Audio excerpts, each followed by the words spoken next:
¿Qué tal? Como también bienvenidos a este empresarial. Con mitad de semana, muchas personas, bueno, están sintiendo que este miércoles es prácticamente un viernes, porque estamos a nada de lo que sería la noche buena para la Navidad, y nosotros, por supuesto, seguimos compartiendo toda la información. En este sentido, le agradecemos a nuestro siguiente invitado. Vamos a estar hablando de un tema sumamente importante y delicado. Obviamente, este año marcó una gran diferencia. Muchos empleos se vieron suspendidos, muchas personas se quedaron sin los mismos también. Y para tener ese detalle preciso, justamente está nuestro siguiente invitado, quien nos va a dar un poquitito de luz al respecto. Nos acompaña, por supuesto, y le agradecemos muchísimo al viceministro de Trabajo, el viceministro Luis Orué. Bienvenido, buenas tardes, gracias por compartir con nosotros. Buenas tardes, Nadia. Un gusto compartir con usted y con todo el equipo. El gusto es nuestro, viceministro, y justamente queremos hablar de este tema preocupante, el reporte justamente de trabajadores suspendidos. En este sentido, ¿nos podría dar un poquitito de luz con respecto a cuántos trabajadores suspendidos tenemos hasta la fecha? Y quisiéramos saber si estaríamos teniendo más trabajadores aún de esa cifra que se está manejando. Bueno, en lo que va de la pandemia, desde que inició, tenemos aproximadamente más de 148.600 trabajadores suspendidos. Hoy siguen suspendidos aproximadamente 14.000 trabajadores. Tengo ya más de 300 empresas que me pidieron la suspensión por sus trabajadores para el año que viene, hasta el mes de marzo. Esta medida va a afectar a aproximadamente 7.000 trabajadores. Tengo entendido que el IPS hoy inició el pago de la compensación adicional también, que fue un logro que procuramos bastante para que los trabajadores que estuvieron afectados por la suspensión puedan estar hoy día cobrando una parte por lo menos de esa compensación en razón a la pérdida que tuvieron al momento del cálculo del aguinaldo. Totalmente, viceministro. Y por otra parte, nos gustaría también si puede compartir a qué sectores pertenece la mayor cantidad de los suspendidos que ya se van adhiriendo. Bueno, como bien sabemos, hay sectores que todavía tienen gran dificultad para seguir trabajando debido a la actividad que desempeñan. Como bien sabemos, los centros de eventos, los centros educativos del sector privado, los transportes de larga distancia, los comercios que se encuentran en frontera con Argentina, por ejemplo, están bastante afectados debido a que las fronteras todavía no se están habilitando. Y la suma de estos sectores, el sector gastronómico también, que no está pudiendo trabajar al 100%, y la suma de estos sectores, como decía, son los que hoy día siguen apostando por la suspensión. Para nosotros es celebrable el hecho de que sigan apostando por la suspensión y no por el despido, ¿verdad? Valga la aclaración, la suspensión de contrato es una figura que mantiene el vínculo laboral entre el empleador y el trabajador, y la antigüedad y los derechos del trabajador no se pierden. Es por eso que nosotros hoy, el día de hoy, se tocó en el Congreso la ampliación del artículo 46 de la ley de emergencia. Fue un pedido que nosotros hicimos al Congreso. El Senado tocó en su última sesión. Hoy en una extraordinaria la Cámara de Diputados también aprobó por unanimidad y ya pasa al Poder Ejecutivo para su promulgación, para poder seguir pagando las compensaciones económicas a los trabajadores suspendidos. Totalmente, estaríamos aguardando sin duda alguna, y más todavía los trabajadores que están en esa situación. Por otra parte, viceministro, nos gustaría saber más o menos de todos los suspendidos, ¿a cuántas firmas más o menos equivaldrían ya todas las personas que están en esta situación? Bueno, cuando hablamos de 148.000 trabajadores, hablamos de aproximadamente 32.000 empresas que solicitaron la suspensión de contrato. De contrato a trabajadores formales, valga la aclaración, ¿verdad? Porque los programas para el sector informal estaban los programas Putigón, Yangarecó, que también tengo entendido hoy inicia otro pago del programa Putigón, ¿verdad?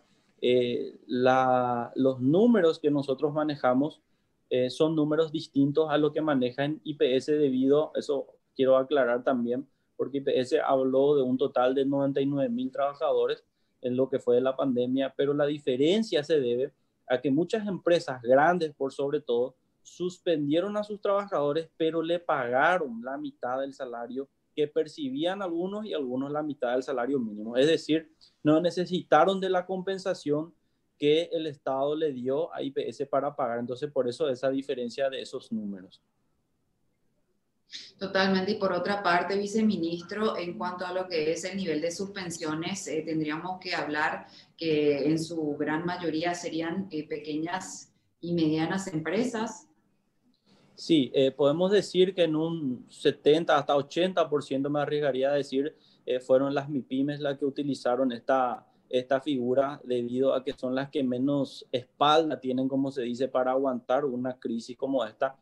Y de hecho que también las empresas grandes recurrieron a esta figura, pero más bien por las restricciones que estableció el Estado en un momento dado, ¿verdad? Pero las necesidades propiamente dichas las tuvieron las MIPYMES, que son las que menos tienen, como dije, una espalda como para aguantar una suspensión de actividades de 6, de 7 y hasta 8 meses sin trabajar.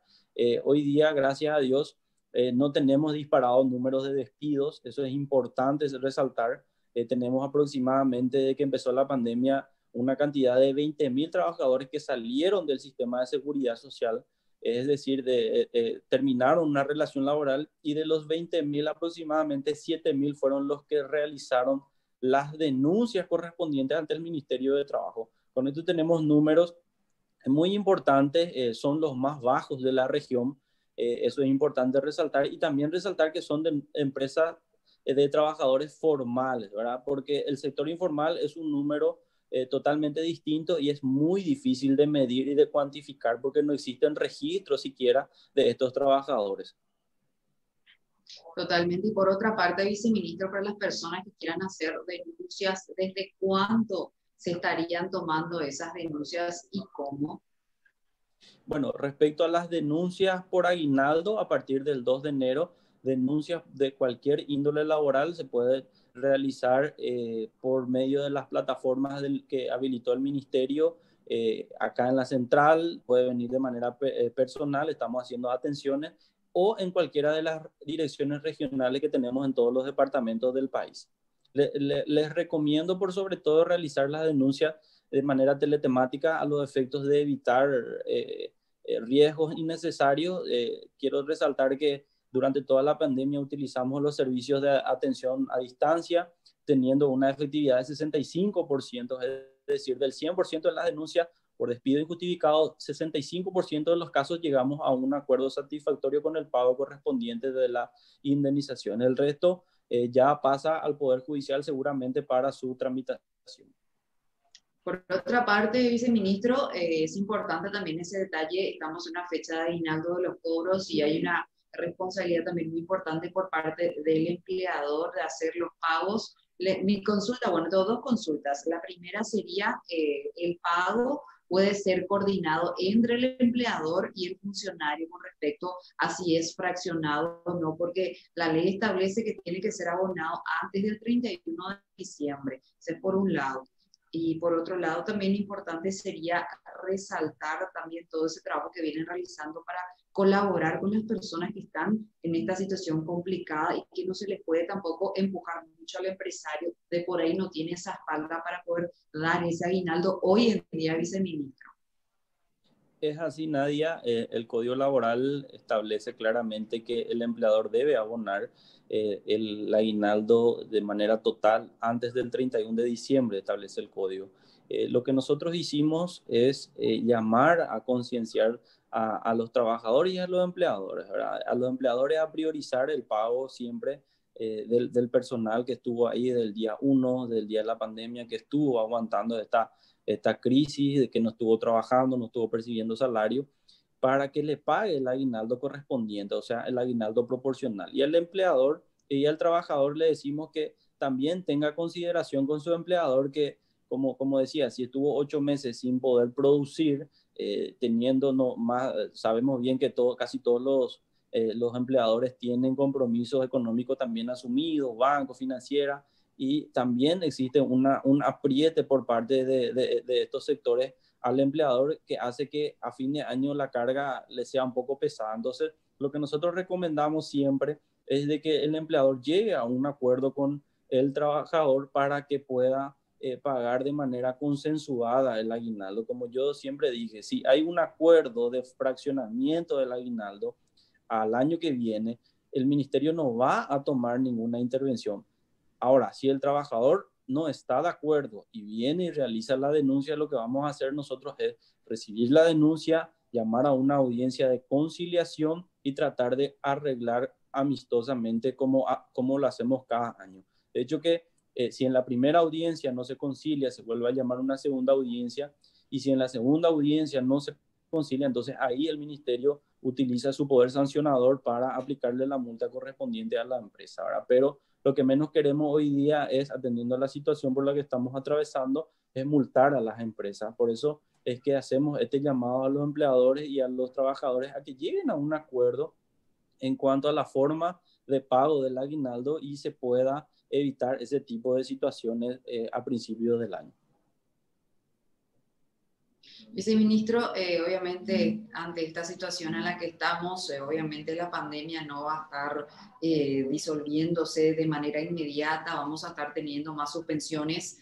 ¿Cómo se estaría perfilando este panorama para el 2021, así como lo estamos observando desde este sector tan importante? Bueno, Nadia, el día de anteayer salía un informe de la OIT para nosotros más que satisfactorio, donde nos posicionaba al Paraguay como el segundo país en tener una recuperación económica más rápida. Nos llenó de orgullo y de alegría al ver este informe de la OIT que es un ente totalmente independiente al Estado, independiente al empleador y al trabajador, pero tomó varios parámetros para considerar de que el país va a ser uno de los países que más rápido se va a recuperar de la pandemia. Nosotros creemos que esta recuperación va a tener una repercusión fuerte en el empleo de manera directa. Si la economía se recupera así como está proyectado, el año que viene yo creo que vamos a poder superar esta crisis de manera inmediata y vamos a tener fuentes de trabajo y generación de empleo en los primeros meses, en los primeros 6 meses del año, como para poder decir ya, Dios mediante, pasó lo peor, ¿verdad? Es lo que nosotros esperamos y proyectamos y para eso estamos trabajando. Viceministro, por otra parte, seguramente estarán ya articulando varios proyectos para poder encarar lo que va a ser este 2021 sin duda alguna, con algunos, bueno, con el aliento, con esto positivo que justamente estamos teniendo a nivel regional, que somos nosotros a nivel macro también, es algo sumamente bueno, pero queremos también conocer el trabajo que se viene realizando como para poder encarar este 2021 en cuanto al ministerio, ese ministerio.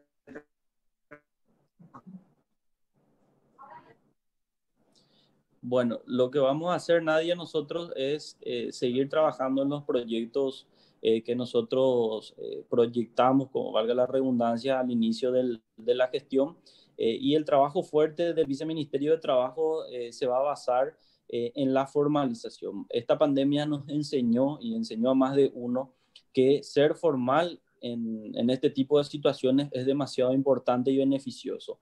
Estamos sacando, a finales de año sacamos una ley que va a facilitar exonerar de cualquier tipo de multa a las empresas que quieran venir a inscribirse y lo hacen de manera tardía y tienen algún tipo de sanción por eso. Entonces vamos a formalizar de manera gratuita, estamos trabajando varias instituciones para eso, el Ministerio de Trabajo, el IPS, el MIC y también Hacienda, coordinadamente para que esto ocurra. ¿Por qué? Porque en nuestro país tiene una tasa de 65% de informalidad que si la reducimos por lo menos en un 50%, el sistema de seguridad social que tenemos hoy día, ¿verdad? De los más de 300.000 aportantes que tiene IPS, va a saltar prácticamente a 700, 800.000 aportantes y el sistema de salud y de seguridad social va a mejorar.